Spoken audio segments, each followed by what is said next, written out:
Today I've got something a little bit special for you all. This is Warband. So we're a little bit deep into the season. It's being hosted by Shetland Apache. Essentially what it is you play through a series of games against a bunch of other warbands.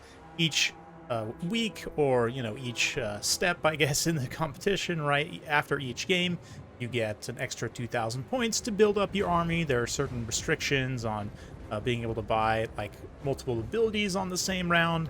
There's also certain stipulations for the starting army. Anyway, I'll have a link down in the description below to the old Warhammer Hub, Warhammer Tournament Hub Discord, where Shetland Apache is hosting this. If you're curious, you can go on and check out the rules and everything that he has posted there. It's quite a fun format, I must say. Definitely a good time for sure.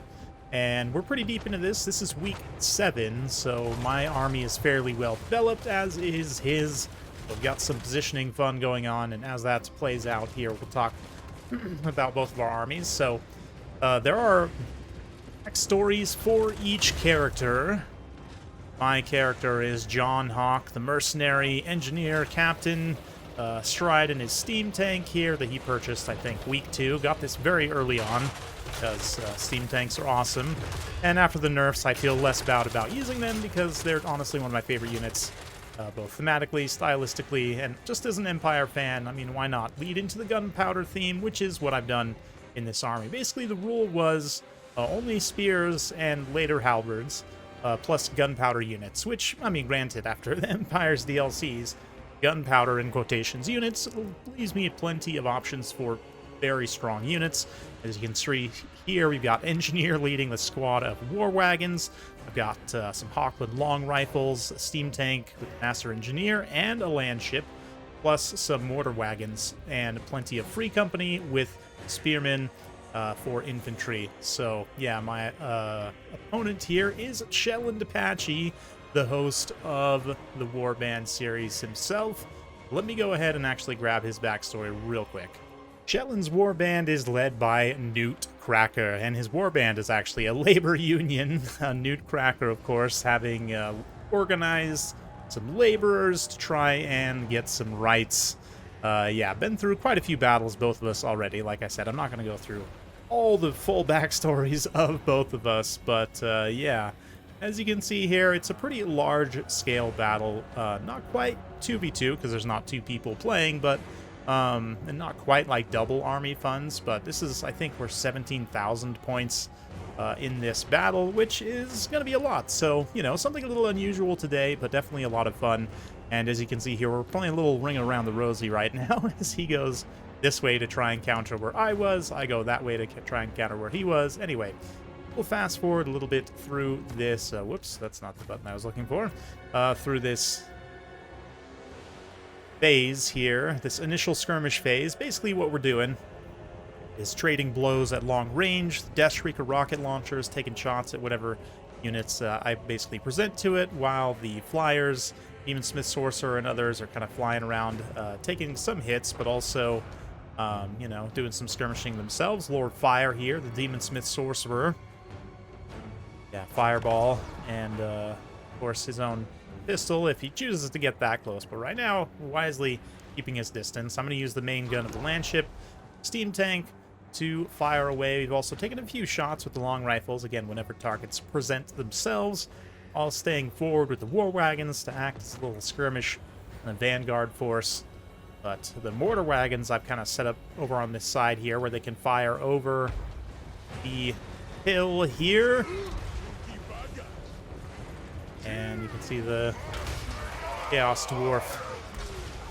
What are these? Infernal Iron Guard. Gotta remind myself. Yeah, I've got some Iron Guard here. Let's actually talk about his army. We do have some Infernal Iron Sworn with their grenades ready to go. Looks like some sneaky gits, blunderbusses, fire glaives. We do have a Gorda's Backstabber. Very interesting. Death Shrieker rocket launcher and Infernal Iron Sworn. Looks like, yeah, more Iron Sworn. So quite a few Iron Sworn. Definitely going to be tough to get through for me, potentially. I do have the long rifles, but honestly got a lot of targets I'm going to try and take out with them. So definitely work it out for them. I do have restock equipped on both the engineer and on John Hawk himself. The engineer's name is Patchy, in honor of Heir of Carthage, one of the original inspirations for this channel, who is himself an engineer in real life, I believe. So why not, you know, bring Patchy in to help lead the war wagons. And then we've got Geldon something. I forget this guy's name. Let's call him Geldon for now. I think that's well enough. Gold Wizard, of course. We've got Searing Doom and Plague of Rust. Plague of Rust mostly to augment the Free Company if they have to shoot some high-value targets. And then, yeah, Searing Doom for AoE damage. We've also got Pigeon Bombs on John. And let's take a look here. Demon Smith Sorcerer. Of course, he's got the Breath Attack because of the mount here. He's got Fireball, Cascading Fire Cloak, Burning Head, and Kindle Flame. So definitely been investing on spells and abilities for him, which makes sense. Overseer, on the other hand, doesn't have much. Just got Blazing Body here, which I believe is from the mount. Does he not have Breath Attacks? Interesting. Breath Attack's something you have to buy. Anyway, he lands to try and take down some of the war wagons here. Going to get some decent hits on them for sure. I don't know if he'll be able to finish off a unit model there, but Gorda's also running through. Absorbing quite a bit of shots. The long rifles getting their shield breaker. Try and use Pistol Block, I think. Do they actually have shield breaker? Anyway. I think they do. You think I would know. I was going to say, I believe... No, they actually don't. Maybe I was getting them confused with, like, Brazils and stuff. But, nonetheless, still doing quite a bit of damage to the poor Gordas there. And, yeah, that, Overseer running for his life. Good old... Yeah, the Iron Stockings is the name of the labor union. Good old Newt. Trying to keep his distance, but the war wagons, long-range rifles, able to pick away at him as he skirmishes away. That being said, I am definitely fearful of this rocket launcher here. You can see it's right now getting some damage on the land ship. It had been doing an extreme amount of damage to John's tank, so I pulled that back. And now I'm going to just let the land ship tank, pun intended, some of the damage here. I mean, it had over 10,000 HP base now. Down to 9,000. It is definitely going to take some significant damage from the rocket, but I feel like I've got some HP to give here. I do have definitely superior long-range firepower, although the rocket is quite threatening. So, Newt approaching his forces here, as he himself going to charge down the war wagons, or at least attempt to. I've got a couple of Free Company here also in support. Kind of screen through them. Stay close. The engineer actually was getting rocketed down pretty badly, so I pulled him back for now to preserve the restocks so I can try and use them a little bit more in the later game. Definitely had a lot of targets to shoot at, so I mean, land ship used half its ammo already. Master engineer used up quite a bit of ammunition already. Hasn't used any restocks, but I think I've only used probably one restock on the engineer so far. Yeah. So that land ship getting absolutely pounded by the rocket. That damage is just really nasty. So I'm going to pull it back now, at least for the time being, and allow the long rifles to do their work, get the infantry going. You see the war wagons in the distance also surging forward once more. All the guns of the Empire firing and advancing. The Void of Hellfen here, looking very cool. Chaos Dwarfs trying to advance through this little cover of the woods they do have. Also, guns hanging back for the time being. But, yeah, I'm going to concentrate all the long rifle fire just directly onto the Ironsworn. They're definitely the most expensive infantry I can shoot at here. Meanwhile, the Sneaky Gits are going to throw their daggers and charge on into the Free Company. Definitely make short work of them, I would imagine.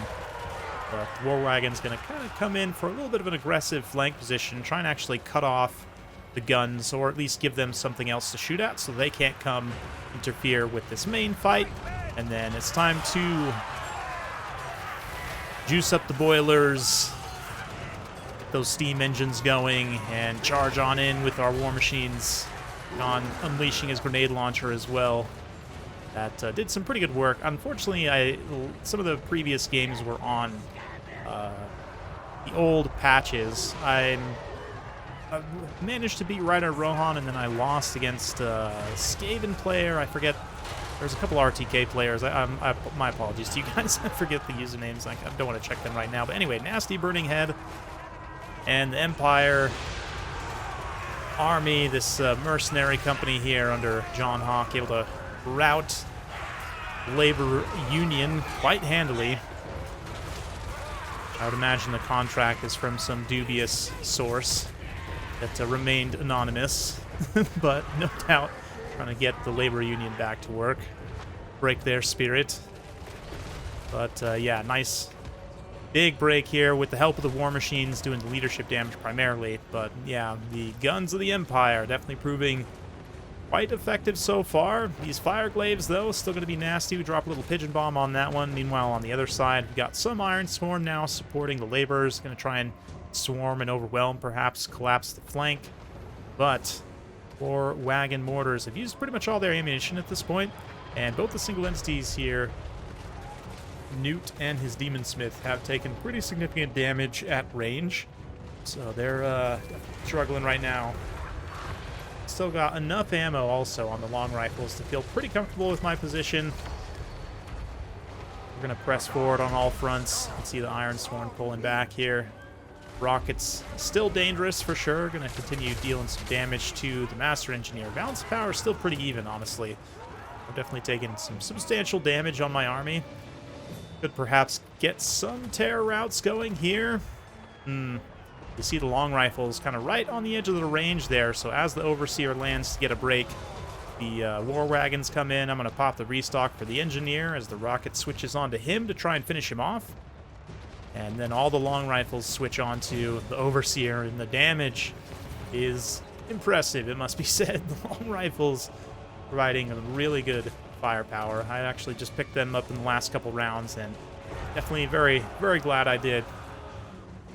Complement this build quite well. Landship now continuing to press forward as the Infernal Guard, these fire glaives returning fire, but surprisingly the bayonet's able to kind of stop the charge of the landship, even given how tiny they are, which is kind of hilarious. But it's still going to charge in there, do some armor piercing damage. Fire glaives able to rout the spears, no problem. There's some grenades thrown there from the Iron Sworn to help aid in that. And you see the Chaos Dwarfs definitely still have plenty of teeth, shooting back, breaking through a lot of the units that we're advancing here.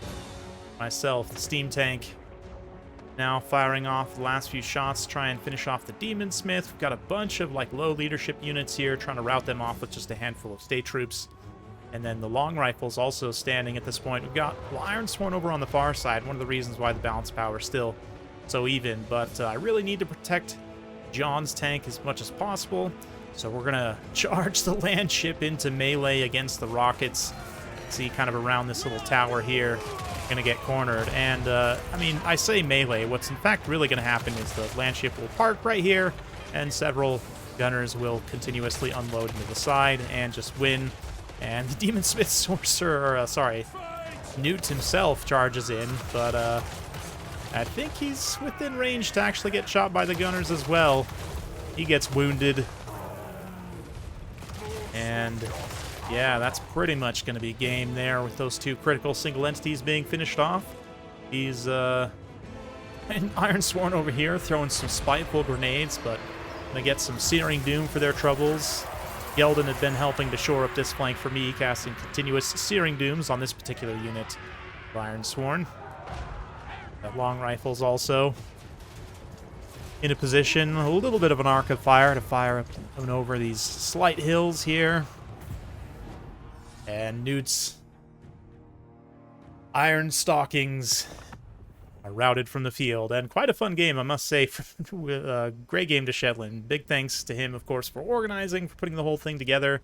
Yeah, at this point, I think I'm 2-2. I still have a couple of games I've got to make up from previous weeks that I've missed, but because you don't necessarily get more or less funds for winning, and it's in a Swiss format, if I do end up, or you know, if any player ends up missing a week, they can always, you know, proceed and continue to play their other games, go back, and play, previous week whenever they can. And yeah, I'm definitely going to have to go back and play a couple more from previous weeks, but definitely happy with how my Warband is progressing so far. And yeah, in this battle, I mean, obviously the landship is going to get quite a bit of value when it's able to survive for so long, but then the long rifles really were, for me, what carried, despite, sort of the vast scale of the battle. There was a handful of Free Company that did a pretty good job as well, but generally the Free Company and Spears are kind of just demi-chaff here to try and absorb as much impact as possible, and they were able to do so. 220 kills also on the Master Engineer, on John's tank here, John Hawk, mercenary leader. Definitely taking home the bacon on this contract. And yeah, the War Wagons also very cost-effective. We're not particularly challenged here, but the Border Wagons are a really nice option just to have a little bit of anti-infantry damage. And I thought about including rockets in this build, but I actually decided to go with the Mortar Wagons instead because they're in the wagons. They have much better defensive capabilities and escapability. So, if I need to reposition them or get them out of danger, or if I do slip up, like in this battle, and they get charged by something, they're not just going to instantly die like a regular artillery would, and especially something like a rocket, quite expensive. I should mention, Regiments of Renown are banned in this format, so that's why you don't see any of those in any of these games.